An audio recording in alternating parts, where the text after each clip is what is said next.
Θέλεις να επενδύσεις 560.000 ευρώ και δεν ξέρεις πού? Έλα να σου δείξω αυτό το μοναδικό ακίνητο στο κέντρο της Αθήνας, 150 τετραγωνικά, με άπλετη θέα παντού. Ακρόπολη, Λυκαβητό και θέα θάλασσα έως Αίγινα. Είμαστε στο κέντρο της Αθήνας, πολύ κοντά στο σταθμό του Φίξ και κάνουμε ξενάγηση σε ένα εκπληκτικό διαμέρισμα 150 τετραγωνικά, ανακατασκευασμένο από πολύ επώνυμη αρχιτέκτονα, στο οποίο έχει μελετήσει και την κάθε λεπτομέρεια.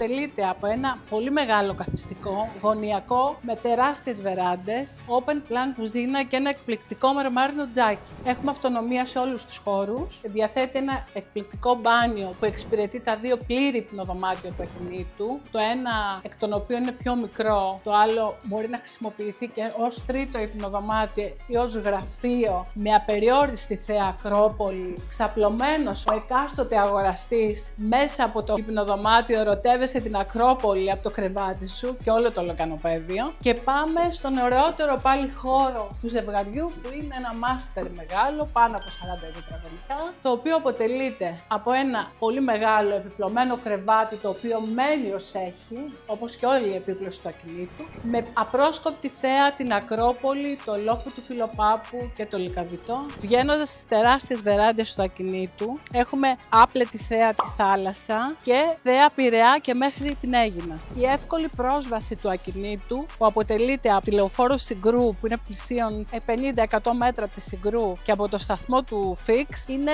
η καλύτερη θέση που θα μπορούσε κάποιος να αγοράσει στο κέντρο της Αθήνας. Είναι ένα διαμέρισμα που θα μπορούσε να χρησιμοποιηθεί ως επενδυτικό για βραχυχρόνια μίσθωση και για οικογένειες με 2 ή 3 παιδιά.